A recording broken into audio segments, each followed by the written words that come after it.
Les prêtés du Paris Saint-Germain, on arrive à la dernière journée avant la Coupe du Monde. Ouais. On voulait donc faire un petit petit point sur les 10 prêtés. Alors, on a mis de côté, entre guillemets, les très jeunes joueurs, type Gassama notamment, parce que l'objectif n'était pas le même pour ces jeunes joueurs. C'était surtout de gagner du temps de jeu, pas vraiment d'être revalorisé pour une vente future.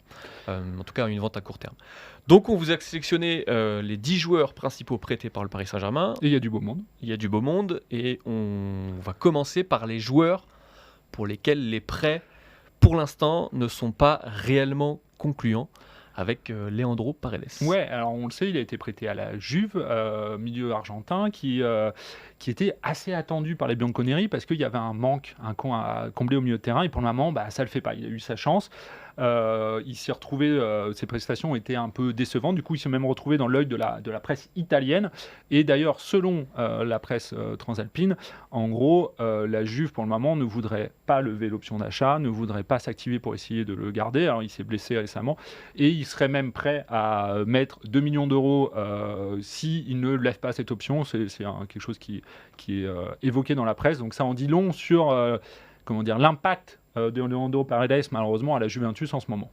Alors qu'il commençait à retrouver du temps de jeu juste avant d'être prêté au Paris Saint-Germain en fin de saison dernière. Ouais. Deuxième joueur, Colin Dagba. Alors lui, c'est totalement différent parce que le PSG ne comptait pas réellement sur lui, ne comptait pas réellement rentabiliser ce joueur-là.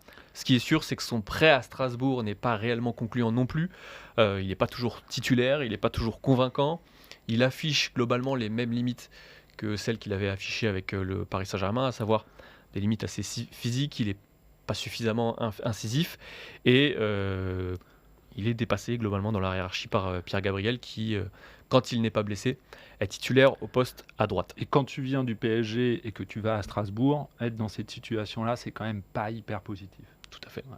Le prochain, Jorginho Wijnaldum, qui est évidemment à la Roma. Alors lui, c'est particulier parce que 2 petites semaines après son arrivée, il s'est blessé, grave blessure, fracture du tibia. Donc il a joué 12 petites minutes avec la Roma. Son retour est espéré en janvier. Et alors, il y a une option d'achat qui est estimée à 8 millions d'euros, qui normalement devait être automatiquement levée en fonction du nombre de matchs qu'il allait jouer et du classement final de la Roma, qui est pour le moment 6e au classement. Donc en gros, pour le moment, ça paraît compliqué que ces critères-là soient remplis. On espère surtout pour lui qu'il va retrouver vite les terrains et qu'il va retrouver un peu un niveau de jeu, parce que là, c'est un peu la cata. Quatrième joueur, Julian Draxler. Alors ça avait très bien commencé après son prêt au Benfica. C'est un petit peu compliqué. Il avait inscrit un très joli but, c'était face au Maritimo.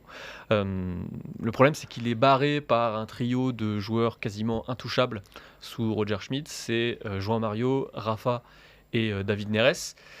Et donc du coup, son temps de jeu est très limité. Il se limite à quelques entrées en jeu en fin de match. En plus, il y a eu une blessure, certes mineure, mais assez récente, ça ne va pas beaucoup l'aider. Et globalement, de toute façon, vu son salaire, là on était clairement sur l'objectif de le revaloriser pour une vente future, mais il va retourner au Paris Saint-Germain. Dans la revalorisation, on enchaîne sur Lamine Kurzawa, notre ami latéral, qui est parti à Fulham, et pour le moment, une seule petite apparition pour l'ancien monégasque. Il s'est blessé, ça l'a fait rater 4-5 matchs. Mais bon, pour le moment, en gros, il ne rentre pas clairement dans les plans de son entraîneur. On le rappelle, il est jusqu'en 2024 à Paris. Donc, pour le moment, la revalorisation pour essayer de le vendre l'été prochain, c'est pas gagné. Edouard Michou, alors on vous l'a mis parce que il n'est pas tout à fait un simple jeune joueur. Il était quand même à la porte du groupe professionnel sous Mauricio Pochettino notamment. Il a été prêté à Sunderland, ça se passe pas très bien non plus. Il a été exclu dès son premier match, je crois, avec la réserve de Sunderland. Depuis, il a joué quelques matchs de Championship et c'est 66 minutes, je crois, en temps de jeu cumulé. Donc c'est pas énorme, c'est 4 bouts de match.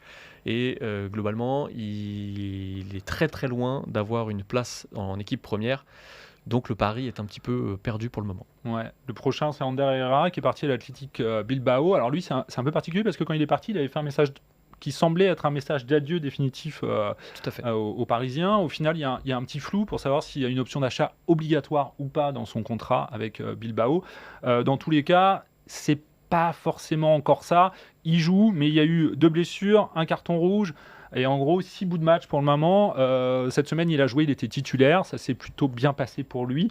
Mais voilà, lui, ce qu'il a envie là maintenant, c'est de trouver de la continuité avec Bilbao. Parce que pour le moment, son retour au Pays Basque, c'est pas forcément ça.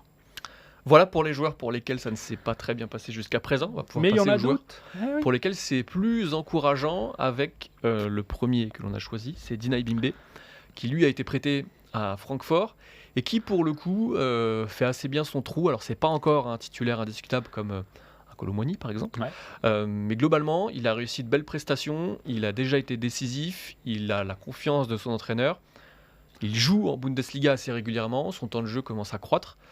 Donc c'est assez encourageant pour la suite. Ouais, le prochain c'est Abou Diallo qui a été prêté à Leipzig avec une belle option d'achat parce qu'elle est estimée à 25 millions parce qu'on le sait, il est encore jeune pour un défenseur central. Et bah, pour le moment, c'est pas trop mal. Il joue à des postes différents. Il a joué évidemment le plus souvent, c'est dans l'axe, mais il a joué aussi à gauche, comme on sait qu'il est capable de faire, et aussi milieu de terrain. Il y a pas longtemps en Bundesliga. Donc voilà, c'est plutôt encourageant ce qu'il fait sur le terrain, c'est pas trop mal. Maintenant, ce qu'il faudrait, c'est qu'il soit, s'il arrive à s'imposer comme un titulaire indiscutable, parce que, on le sait, je viens de vous le dire, il y a une option d'achat à 25 millions, et donc il faut que donner envie à Leipzig de lever cette option, mais pour le moment, c'est plutôt encourageant. Et le dernier, le plus important probablement, parce que le Paris Saint-Germain avait investi énormément d'argent pour le faire venir, c'est Mauro Icardi, qui finalement commence à retrouver la lumière, bien s'acclimater en Turquie, à Galatasaray. Alors il y a toujours ces problèmes extra-sportifs. Vanda Nara a annoncé qu'elle n'était plus son agent. Il y a eu des tensions par rapport à ces histoires-là avec son club. Depuis, ça va un petit peu mieux. Il est de nouveau fit physiquement. Et puis surtout, il sort d'un super match face au Beşiktaş, donc un match très important, où il a inscrit un doublé. C'était le week-end dernier, pas plus tard que le week-end dernier. Donc, globalement, c'est pas mal. Et c'est pas l'histoire d'un match, parce que depuis 4 matchs, il est titulaire en Turquie. Et il avait déjà fait, en gros, il est à 3 buts et une passe sur ses 4 derniers matchs, justement, parce qu'il y a un match où il avait mis un but et une passe récemment. Donc il y a quelque chose, c'est plutôt prometteur, surtout que pour un joueur qui était, on va pas se mentir, complètement perdu, qui s'était un peu perdu à Paris ces 2 dernières saisons.